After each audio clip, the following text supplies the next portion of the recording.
亲爱的朋友们，欢迎来到微光夜读。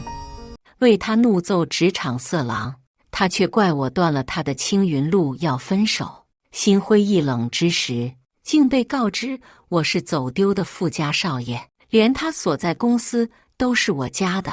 周远怎么也想不到自己的女友林晓会这样。那是个平常的白天，在公司办公室里，王经理那双色眯眯的眼睛正不怀好意地打量着林晓，一只肥手在她身上肆意游走。周远推门而入，看到这一幕，顿时气血上涌，想都没想，他一个箭步冲上前，拉开林晓护在身后，对着猥琐的王强就是几拳，直接把他按在地上揍，场面瞬间一片混乱。王强捂着脸，叫嚣着要立马开除周远。接下来开始我们本期故事，记得点击订阅并开启小铃铛。周远冷笑一声，开除，老子不干了。他牵起林晓的手，想带她离开这个恶心的地方，可林晓却挣扎着甩开他的手，皱着眉头要他给王强道歉。周远简直不敢相信自己的耳朵，他道哪门子歉？你无缘无故打了王经理，难道不需要道歉吗？林晓说道。无缘无故，周远有点懵，但是关林晓的声誉，他不想在众人面前说出实情，可他是知道的呀，他明明都亲眼看到了。周远只当他是被吓懵了，安抚道：晓，不要怕，一份工作而已，大不了不干了。可林晓却站在王强的身后，急忙和他撇清关系。你不干就走啊，别带上我，我还要继续跟着王经理学习呢，你别影响我的正常工作。周远忍不住反驳，你们刚才是在正常工作吗？周围都是偷笑声。林晓环顾四周，觉得难堪，恶狠狠地瞪着周远，不再说话。周远本以为林晓会站在他这边，毕竟他是在保护他，可他没想到林晓却应和着那个肥头大耳的猥琐经理，说他无缘无故动手打人，当场把他开除了。临走前，王强丝毫不避讳，揽过林晓的腰，挑衅道：小周啊，你说说，你性子还是太冲，这下好了，女人和工作都没了。你刚才要是识相点，好歹这工作不会丢失吧？说罢，林晓还面带笑容，频频点头。周远百般不解，红着眼问他为什么，他不明白，相恋4年的女友为什么突然变成这样？何况王强早已结婚，孩子都有了。林晓看着他讥笑，醒醒吧，周远，你还以为是在上大学？以前你只需要帮我写作业、刷绩点就行，可现在我不需要这些了。如今你就是个小小的实习生，你能有什么本事？你能让我留在公司？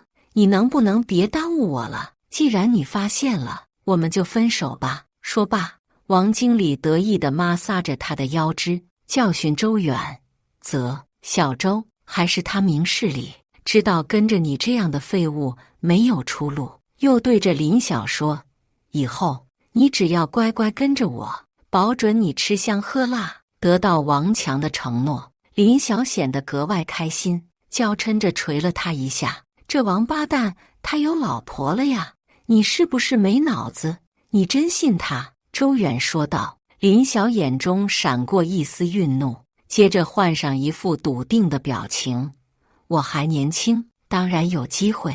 周远讪笑一声，摔门而出。周远顶着众人嘲弄的目光，收拾好自己的物品，就要离开。公司的同事送他下楼，拍拍他的肩膀宽慰他，王经理那王八蛋一直那样，都骚扰走多少小姑娘了，仗着公司有人就胡作非为，你也别想太多，你就当提前摆脱烂人了，踏踏实实再找份工作干着，你这简历该去更好的平台呀。周远讪笑，大学毕业他原本签上了大城市的国企，刚毕业1个月就有1W 多的工资。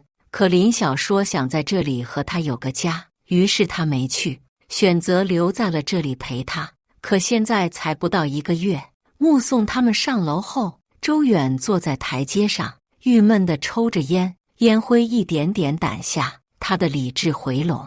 谁还没遇到过几个人渣呢？有什么好在意的？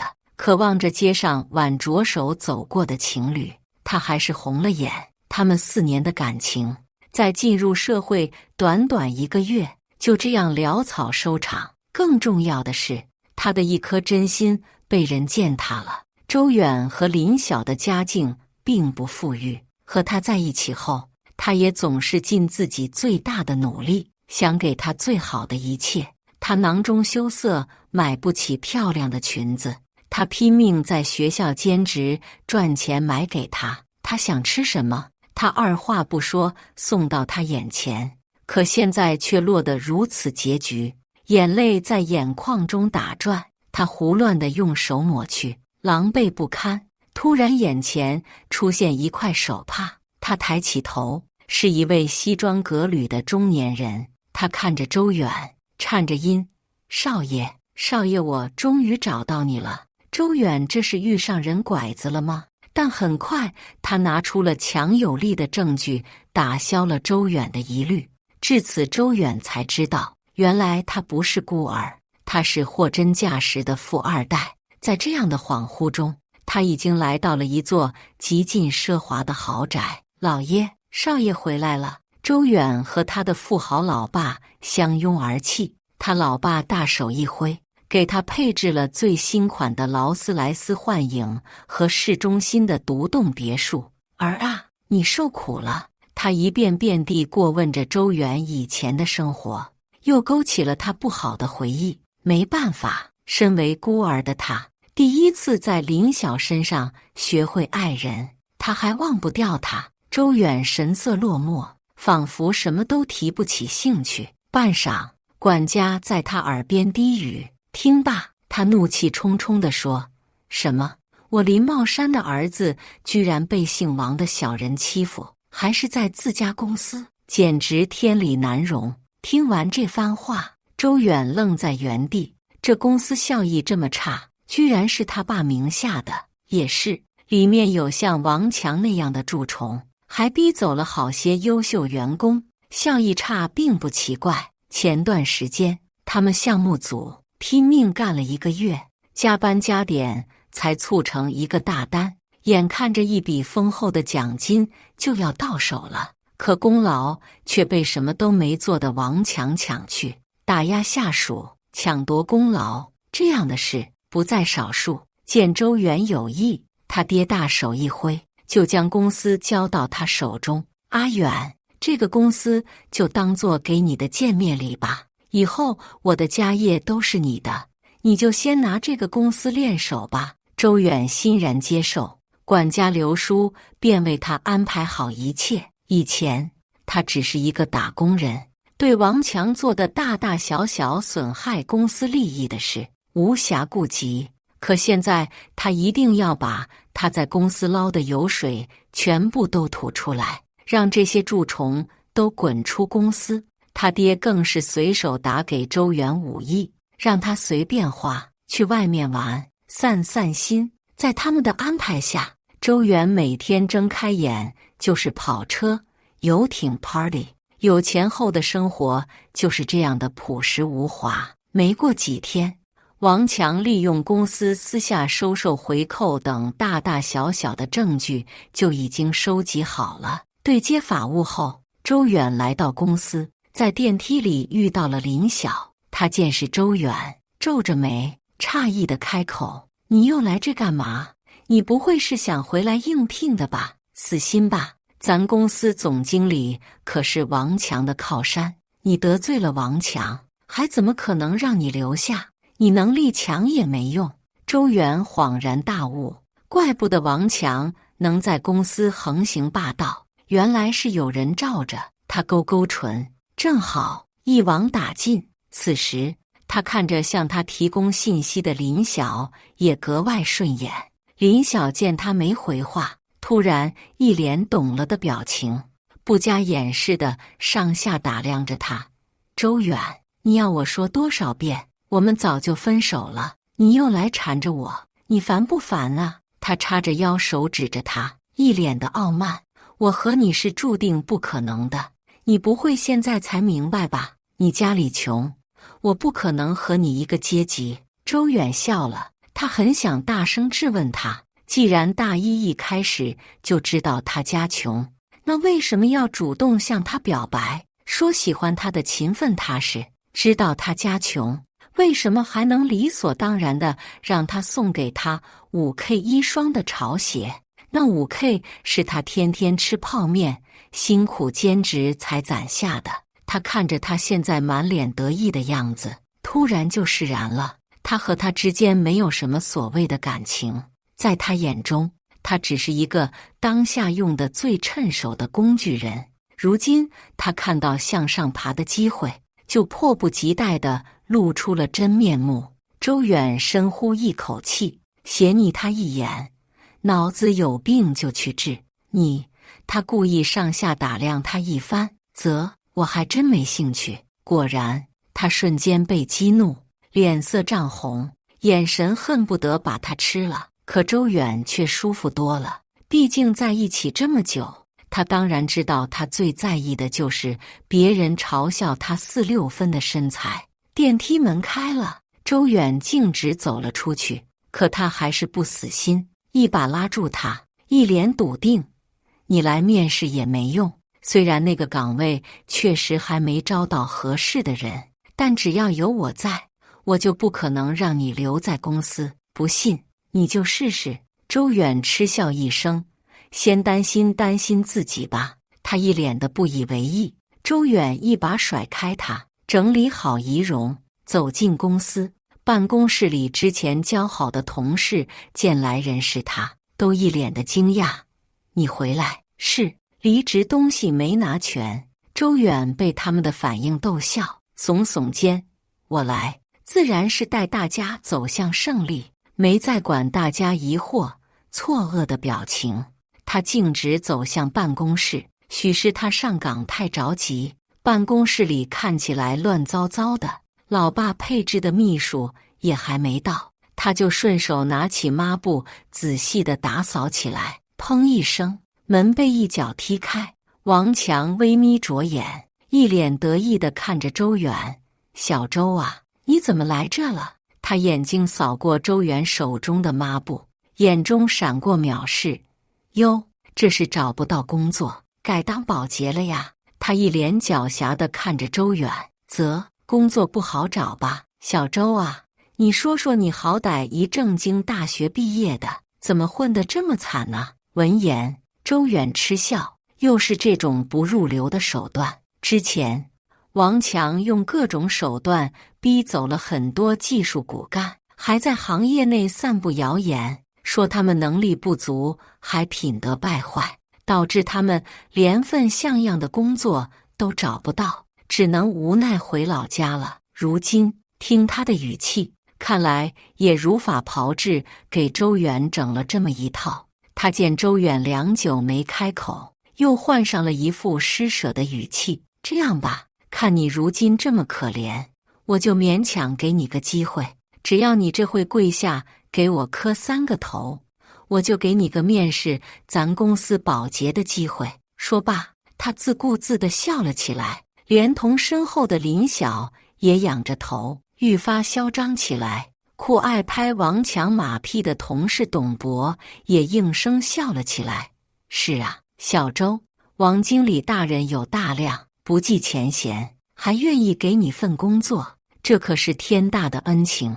这3个头你不但得磕，还得磕得响，否则就辜负了王经理一片好心啊。紧接着起哄声越来越大，整个楼层都能听见。其他组原本认真工作的同事也被打扰，他们戏谑地盯着周远，仿佛都在等着他低头。周远揉揉眉心，厌烦地看着面前这场闹剧，公司就是被他们搞得乌烟瘴气的。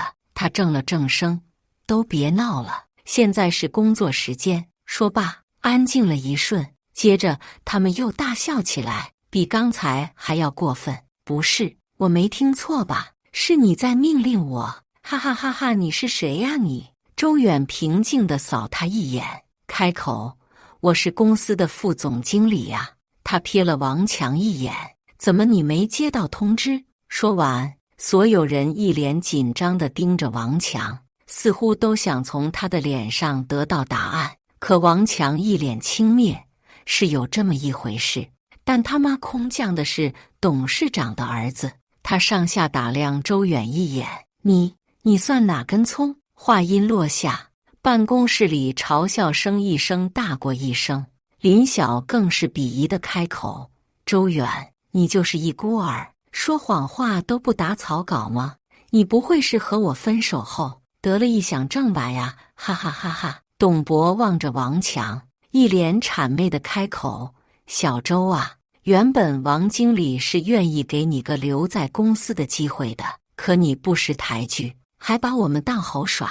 就你要是咱公司的新总经理，我就敢吃屎！这都是谁招进来的埋汰人啊？小赵啊，咱公司可不需要能吃屎的人。”王强大惊失色：“董事长，他怎么来了？”周远也感到诧异，毕竟早上他爸还在别处开会呢。他抬眼望去，就看到他爸正向赵总经理说着什么。赵建树哈着腰，颇为认同地点了点头，手上动作极快，立马就招呼人事，让董博滚蛋。董博脸色煞白，脸上充满迷茫和无措，完全没有了刚才的嚣张。接着，赵建树一个箭步冲上前来，握着周远的手，一个劲的夸赞：“真是虎父无犬子啊！令郎一表人才，一看就是个有能力的，以后一定能成大事。”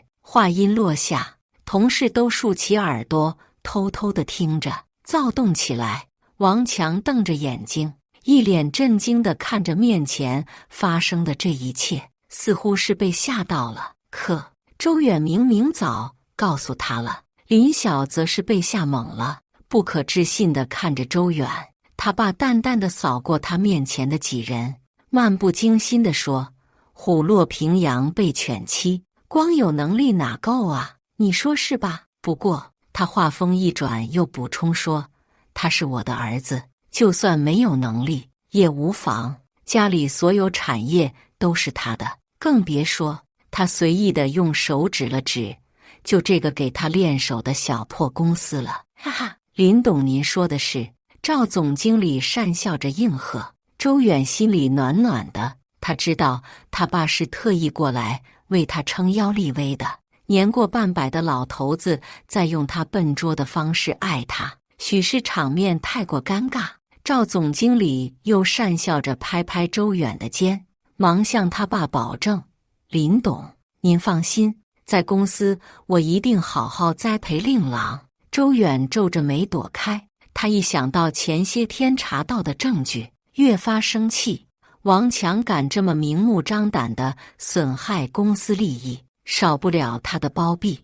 周远转身递给他桌上的证据：“赵总经理怕是没有精力来栽培我了。”他指了指王强：“毕竟您手底下的人吃回扣的事，您还要给他擦屁股呢。”话音刚落，王强脸色煞白，倚在门框上才勉强站立得住。他求助似的看着赵总经理，可他是生意场上的人精，这种时候正想和他撇清关系呢，怎么会理他？三言两语间，赵总经理就把自己摘得干干净净。王强瞪大双眼，双唇颤抖着瘫坐在地上，似乎还是不能接受自己成为弃子的事实。赵总经理还在不停地向他爸表忠心：“董事长，这种公司的蛀虫肯定要让他们都滚出去，还要追究他们的责任，给公司赔偿损失。您放心，这次我一定办得漂漂亮亮的，是吗？”他爸冷不丁地出声：“那你看看这份文件，够不够你们几个一起滚出去？还没翻开几页，总经理的冷汗顺着脸滴下，他泪眼婆娑，开始求饶，说自己只是一时鬼迷心窍，还提出会把全部的损失补上。他爸冷哼一声，不为所动。这可是你自己亲口说的，是我逼你的。没理会他便秘般的表情，接着愤愤开口：哼，我儿子之前被你们逼走的时候，可没见你们手下留情。说完，王强手脚并用，爬过来，死抓着周远的衣角，求他大人不计小人过，能再给他一次机会。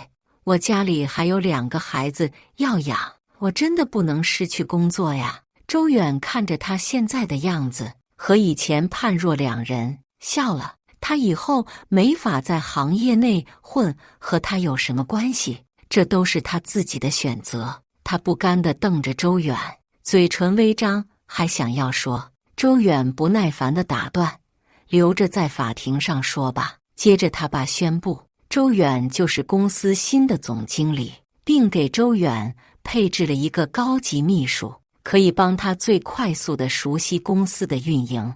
所有的同事们看他的眼神都变了，之前关系好的同事冲他竖大拇指，冲他道喜，而之前跟着王强嘲笑过他的人，连大气都不敢出，只得低着头，假装忙碌的工作。送走父亲，周远叫来人事，让他把以前所有被王强逼走的有能力的人都重新招回来。处理完公司的日常事务，周远站在落地窗前，俯览着整个城市。不得不说，站在高处的感觉确实很好。他还沉浸在幻想中。突然，林晓从背后一把抱住他，声音中是藏不住的兴奋：周远，真好，我们又能重新在一起了。周远被他搞得一头雾水，他又委屈地说着：你是不知道，王强他可粗鲁了，对我一点都不好。周远，这段时间我真的好想你。他变脸的速度真是让周远叹为观止。明明一早在公司门口对着他百般看不起，现在却全然忘记一般，能神色自若地对他说这些话。周远心里一阵恶寒，一把推开他，拿着桌上的湿巾嫌弃地擦拭。林晓看到他的举动，微怔，脸上闪过不可置信。他很是诧异，周远居然嫌弃他，他掩面哭了起来，一副被周远欺负了的样子。周远，你怎么能这样对我呀？你居然嫌弃我，你以前从来没有这样对我，你不爱我了。周远气笑了，他怎么好意思提以前啊？是，以前的他对他极好，可只限于他是他女朋友。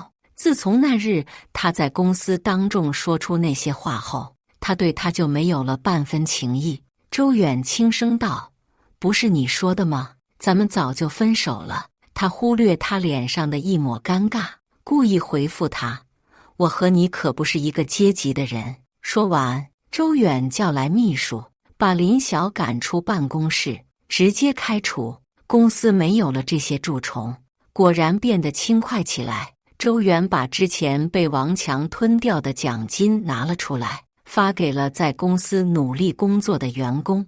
拿到钱的每个人情绪高涨，更加卖力。短短1周，业绩激增，而周远对公司的事务也慢慢熟悉，能够独当一面，一切都在往好的方向发展。除了林晓还在不停地换招法骚扰他，想要复合。周五下班，周远就看到班群里有好多人在艾特他，说什么苟富贵勿相忘。林晓更是主动跳出来替他回复，还以他女朋友的身份自居，在群里和大家聊得火热。林晓在微信上给他发来消息：周远，我在群里先替你回答了，至于他们说的那些话，你别介意，我只是觉得我们分手的事没必要向大家解释。半晌，周远同意了，因为解释起来确实麻烦。虽然大学时期大家相处的确实还不错，可这毕竟是私事，但他也留了个心眼，以他这些天对林晓的了解，他肯定又憋着什么坏。不过他也不怕就是了。他在群里露了脸，最后把聚会定在了他爸名下的餐厅。第二天，等他过去的时候，同学都到齐了。一进门，他们就冲着他欢呼：“你小子，闷声发大财呀，也算是苦尽甘来。”周远看着面前熟悉的面容，也忍不住笑了起来。他们还在一个劲的八卦，有钱人每天都干些啥呀？有钱人朴实无华的快乐到底是什么？你有没有游艇？有没有私人飞机？有没有布加迪？周远点点头，众人羡慕的捶胸顿足，还想说什么的时候，却被一声冷哼打断。果然啊，男人都一个样，有钱就变坏。周远循着声音看去，说话的是大学里林晓的舍友王静，她一脸的义愤填膺，一边轻拍安慰着林晓，一边用鄙夷的眼神看着周远。周远不明所以，旁边的哥们开口：“王静，你是不是吃炸药了？今天大家高高兴兴的聚餐，谁惹你了？我是为小林打抱不平。”周远，小林和你在一起整整4年，当初你这么穷，他都陪着你，而你呢？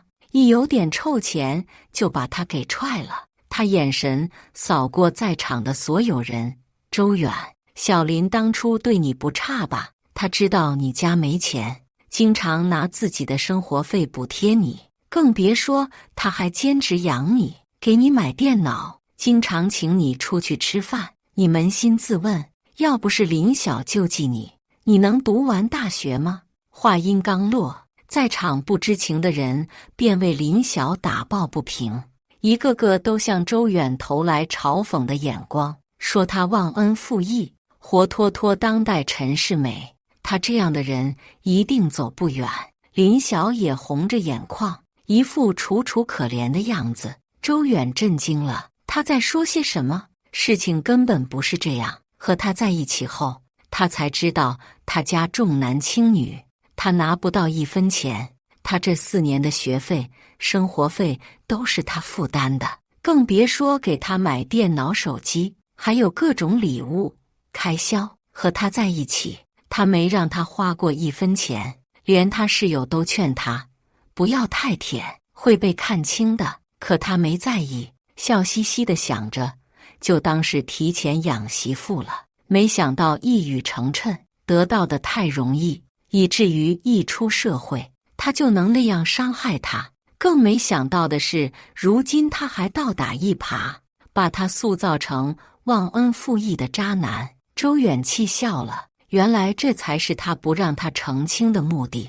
他知道他不善言辞，不喜与人争辩，便想逼他就范。可还没等他开口，他大学室友就坐不住了，一个个替他打抱不平。王静，你在胡说八道些什么？真当我们都不知道啊？明明是周远一直赚钱养他，他根本没花过1分钱。就是大学4年，他吃的最多的食物就是泡面。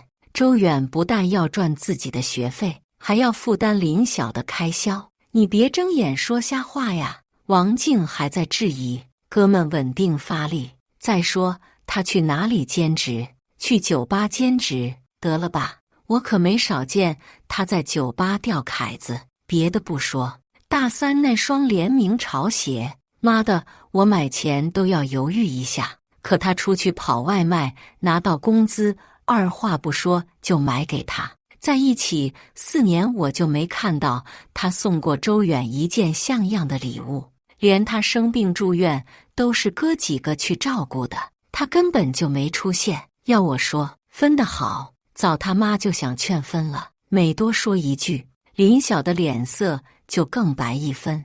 王静哪里还不明白自己是被当枪使了，神色复杂地看了林晓一眼，默默地拉开了和他的距离。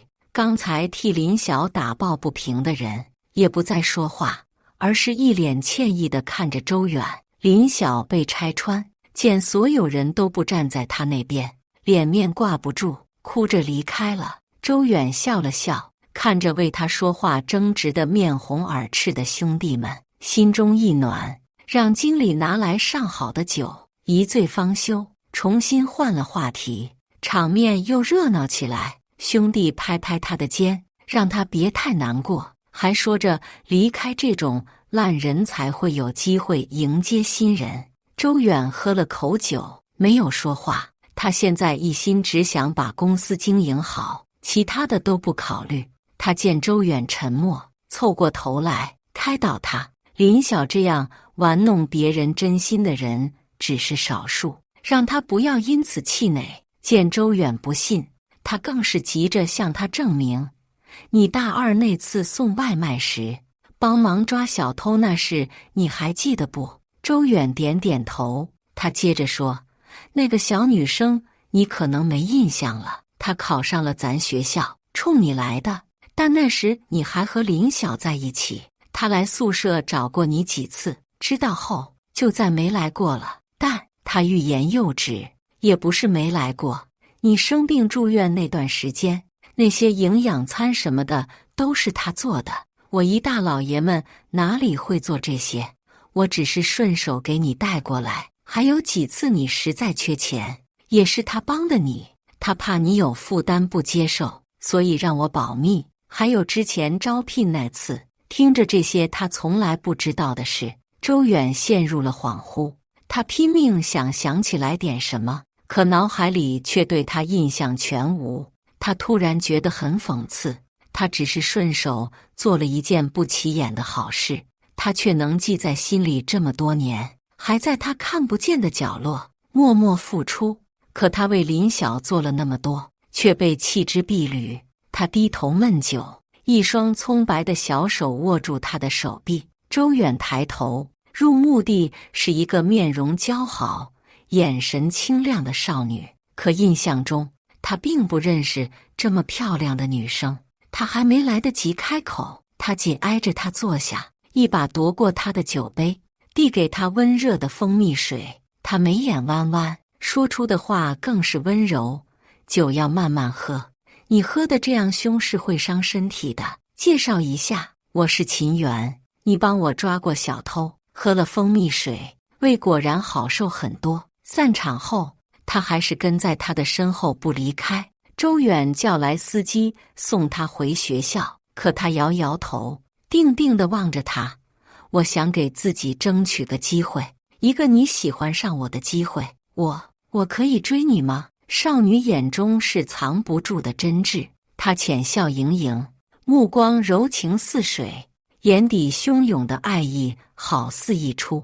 周远沉溺在其中，差点鬼使神差地说一声好，可一声尖锐的呵斥打断了他。林晓冲了上来，冲着秦源就是一巴掌，速度之快，以至于他们都没反应过来。周远猛地把秦源拉至身后，用身体隔开林晓的疯狂，可他却还是不依不饶，指着他们尖声叫骂：周远，你个渣男，怪不得对我爱答不理，原来是有新欢了呀。周远烦躁地捏了捏眉心，开口：我们1个月前就分手了，你管得着吗？这时秦源上前挽上他的手臂，举止亲密：你们已经分手了，现在周远哥哥喜欢谁，你管得着吗？林晓看着面前年轻漂亮的秦源，嫉妒直达眼底，张牙舞爪还要上前，却被秦源一巴掌扇了回去。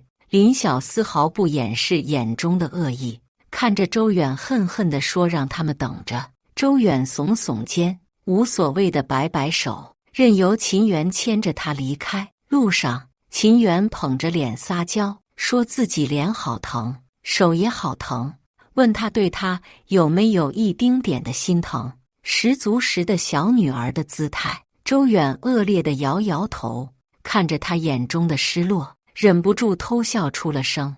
他很快又信心满满地笑着，说自己长得好看又有钱，他喜欢上他是迟早的事。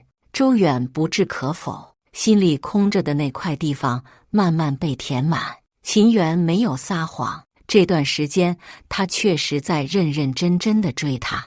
他不知道哪里找的门道来公司实习，每天出现在他的面前。他会每天带给周远不同口味的食物，会留心他喜欢的一切。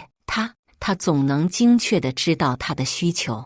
就在他快要沦陷的时候，他却一连请了好久的假，再没出现。连他打电话过去，也都是在忙线中。就在周远惴惴不安的时候，兄弟发给周远一段视频，他才知道他被网暴了。视频里，林晓泣不成声，讲述自己的遭遇。我陪他度过我人生中最重要的4年，可他有钱后转头就踹了我，喜欢上了别人。他黑白颠倒，虚构出一个深情被辜负的故事。周远没钱时，他丝毫不嫌弃他，还赚钱供他读书娱乐，对他不离不弃。可他一朝发达，却冷暴力和他分手，还无缘无故把他赶出公司，让他流落街头。他实在没办法了，才在网上求助大家。视频中的周远是一个负心汉、白眼狼，当代陈世美，而他是真心错付的纯爱战士。视频热度很高，各大营销号疯狂转发，评论区都是痛骂周远，心疼他的遭遇，抱抱美女姐姐，这种渣男会遭报应，断子绝孙的。女生能有几个4年？这就是陪男孩成长的报应吗？当小三不怕遭报应吗？这俩贱人是谁？姐今天一定会为你讨回公道。已经有很多的人开始扒出他们的信息，在网上肆意地发泄着他们的正义。社交平台私信里面有很多不堪入目的字眼，更有一些人冲到公司账号下面开始狂欢，叫嚣抵制产品，要搞垮公司。周远和秦源都被钉在了耻辱柱上，而林晓已经凭借着热度签了一家不错的公司，开始直播卖货。周远冷眼看着这些操作，其实并不诧异。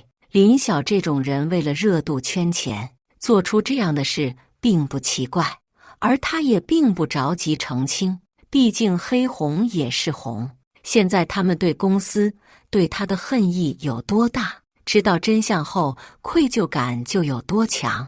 对公司扩大规模而言，未尝不是一种机遇，更何况这些事他从来没做过，问心无愧。周远给秦源打电话过去，还是未接。他有点担心是不是这些谣言给他带来了麻烦。周远把事情全委托秘书，然后驱车来到了学校找他。有他发给周远的课表，他很快就找到了他。偌大的教室，他一个人孤零零地坐着，他有点于心不忍。下课间隙，周远走过去，坐在他旁边，他满脸写满不可置信和惊喜。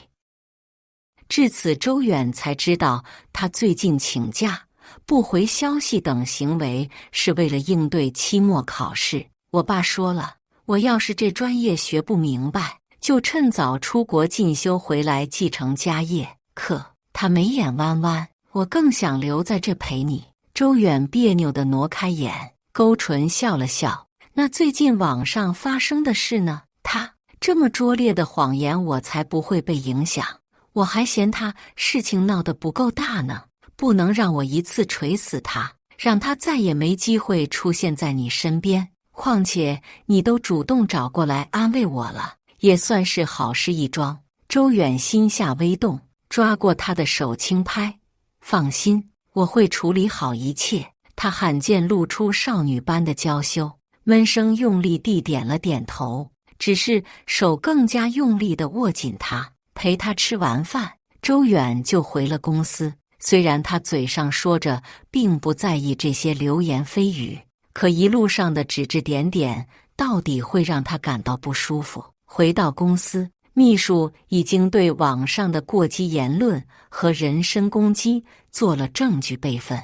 大学同学、公司同事都录制视频为他澄清，可还不够。周远砸钱让这件事一直挂在热榜上，更是用他爸公司给他丰厚的报酬让他卖货。他沉迷于这泼天的富贵中，得意忘形，完全没有考虑自己是否有能力、有热度把商品卖出去。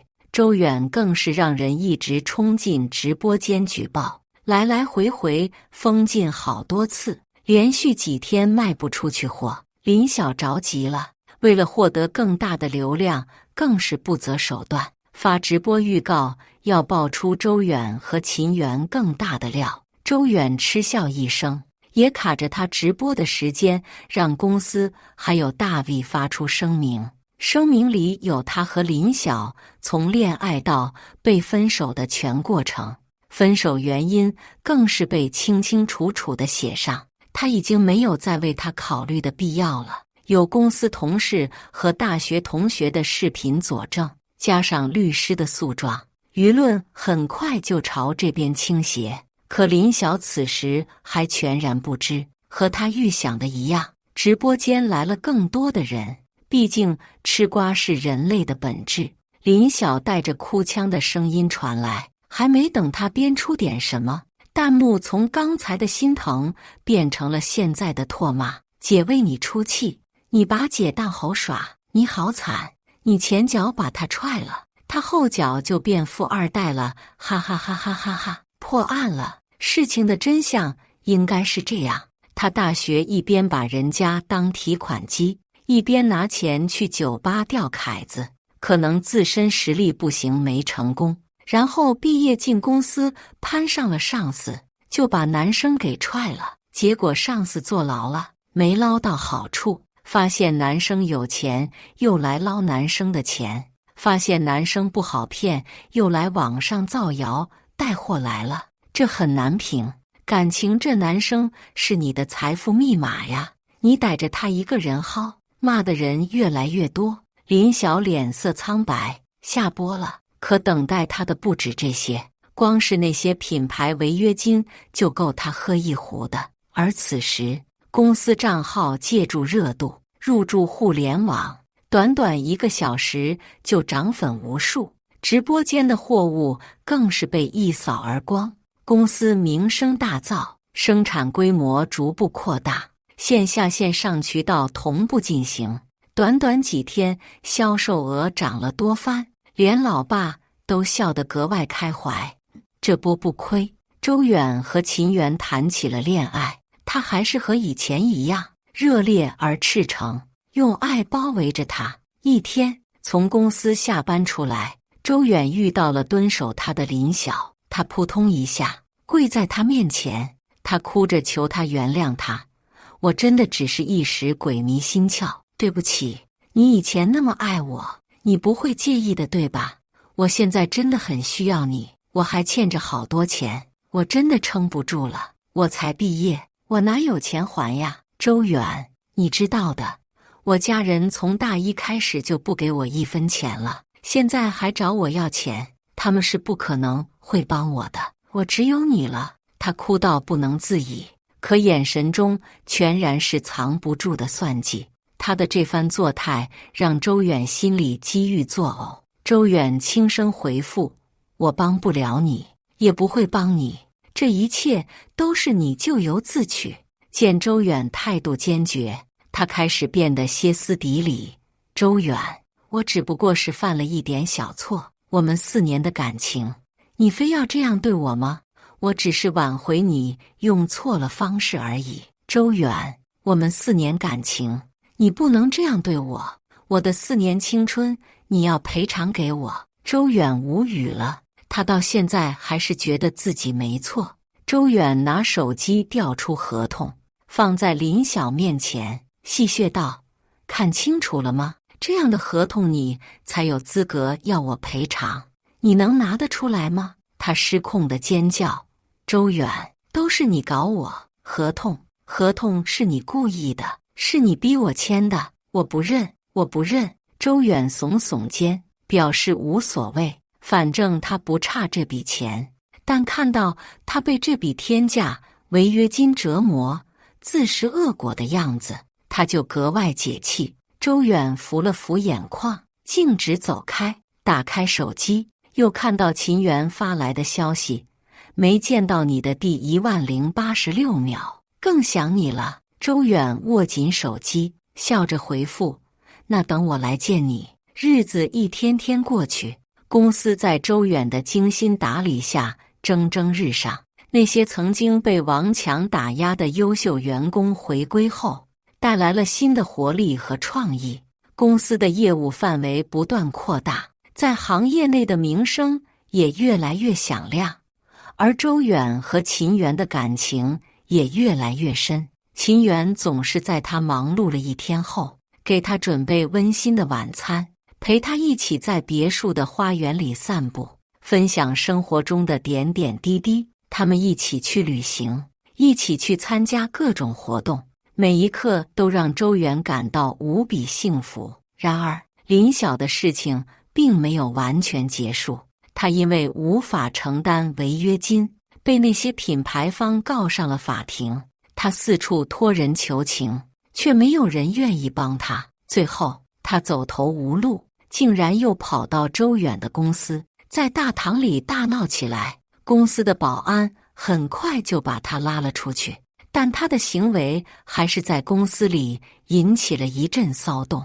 周远得知后，只是皱了皱眉头，吩咐秘书处理好后续事宜，不要让这件事影响到公司的正常运营。这一天，周远正在办公室里和几个部门经理开会，讨论公司的新项目。突然，秘书匆匆忙忙地走了进来，在他耳边小声说道：周总，外面来了一位老先生，说是要见你。他看起来很着急。周远有些疑惑，让秘书把老先生请了进来。老先生一进门就焦急地说道：周远啊，我是秦源的父亲，我有点事情要和你说。周远一听是秦源的父亲，立刻起身，礼貌地说道：叔叔，您请坐，有什么事情您慢慢说。秦源的父亲皱着眉头说道：我知道你们在谈恋爱，我也不反对，但是最近我发现我们公司的一些业务和你们公司有冲突，我希望你们能够妥善处理，不要因为私人感情影响到公司的利益。周远明白了，原来是因为公司的事情。他认真地说道：叔叔，您放心，我会以公司的利益为重，不会让私人感情影响到工作的。秦源的父亲点了点头，说道：那就好，我相信你是一个有能力、有担当的年轻人。